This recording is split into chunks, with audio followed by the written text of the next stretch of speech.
Let me ask you something. Have you ever liked someone, really liked them, and the more effort you put in, the more they pulled away? You texted faster? You planned better? Or maybe it's not just dating. Maybe it's a job interview where you really needed it, so you over-explained, over-smiled, oversold yourself. Or a friendship where you kept initiating, kept giving, kept showing up, and they started taking you for granted. Here's the truth nobody tells you.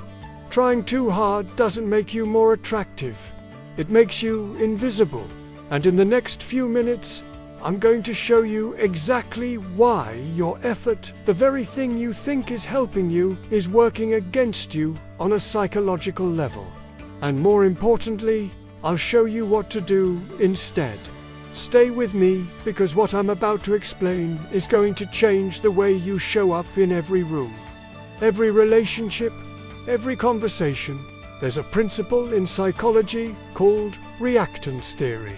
It says this: the moment someone feels like they're being pushed towards something, even something they want, they instinctively pull away. Think about it. That need coming off them. And something in your brain says, something feels off here. That feeling is not irrational. It's ancient. From an evolutionary psychology standpoint, humans are wired to detect signals of low social value. And one of the clearest signals of low social value is neediness. Your approval is more important than myself. I have nothing else going on that matters more than this. You're not saying those things, but your behavior is screaming them. And people, whether consciously or not, pick up on this frequency immediately. There's a study from the University of Rochester that found that people who display what researchers call contingent self-esteem, meaning their confidence depends on approval from others, are consistently rated as less attractive, less trustworthy, and less leadership-worthy by those around them. You trying too hard isn't a sign of love or ambition. To the person on the receiving end, it registers as anxiety. And anxiety is not magnetic. Now here's where most people stop. They hear stop trying, and they think that means be cold, be distant, play games. That is not what I'm saying. And this is the part that most psychology channels get completely wrong.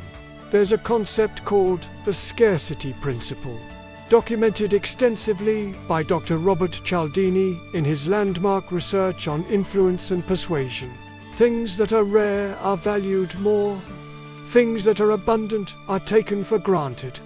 When you are always available, always replying instantly, always rearranging your schedule, always making yourself the most accessible person in someone's life, you remove all scarcity from yourself. You become expected. And what is expected is never truly desired. Here's a real-world example.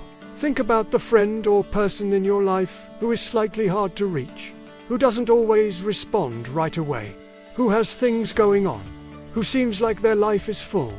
Now compare that to the person who is always there, always available, always ready to drop everything. Which one do you value more when you finally have their time?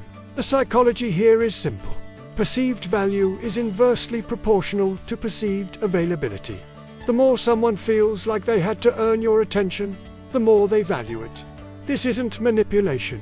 This is just understanding human psychology and using it to your advantage. But there's a deeper level to this, and this is what separates the people who just play hard to get from the people who actually have real power in every social dynamic. The most attractive people in any room, in any context, share one invisible trait. They are not seeking approval. They are quietly deciding whether to grant it. Read that again, or rather, really let that land. They walk into a conversation not thinking, I hope they like me. They walk in thinking consciously or not, let me see if this person is worth my time. That single internal shift changes everything. Your body language changes. Your tone changes. The words you choose change. The way you make eye contact changes, and people feel it. They can't explain it, but they feel it. Psychologists call this frame control. Your internal frame, the story you retelling yourself about who has the higher value in any interaction, literally controls the dynamic. When your frame is, I need this person to like me, you lose before you even start. Your energy leaks. Your words get careful. You start monitoring their reactions. You start adjusting yourself to their responses. And the other person, they feel the power transfer. And they take it every time. Now, flip it. Your frame becomes, I'm a person of value. My time, energy, and attention are real resources. I'm here to discover whether this person deserves them. You're not arrogant. You're not cold. You're actually more present, more genuine, more confident, because you're not performing. You're evaluating. That internal shift from seeking to granting is the most powerful thing you can do for your attractiveness in any social context.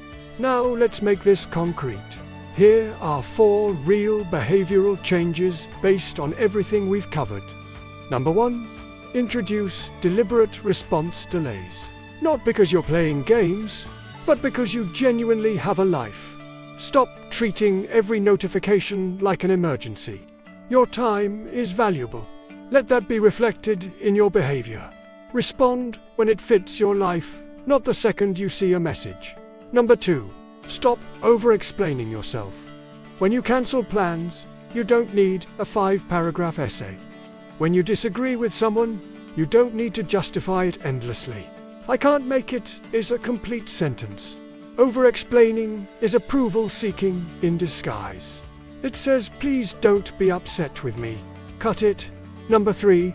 Make your interest known once, and only once. Whether it's a person you're attracted to, a job you want, or a friendship you're trying to build, state your interest clearly once. After that, let them come to you. Repetition communicates desperation. Number 4. Build a life that genuinely competes for your attention. This is the most important one. The people who naturally do and try too hard aren't doing it strategically. They just have full lives, interests, goals, relationships, growth. When your life is genuinely rich, you naturally become less available, and that makes you naturally more attractive. Not as a tactic, as a reality. Here's the part that takes this from a self-help tip to a complete identity shift. Everything I've described today, the scarcity, the frame control, the deliberate availability, none of it works long-term if it's just a performance. Because humans are expert fraud detectors. We've evolved for thousands of years to spot fakes. The real work isn't changing your behavior. The real work is changing what you actually believe about your own value. If you genuinely believe you are worth someone else's time, worth someone else's attention, worth someone else's best energy, then all of these behaviors will emerge naturally. You won't have to think about it. So, the real question isn't how do I stop trying too hard? The real question is, why do you feel like you need to? And that answer lives inside you.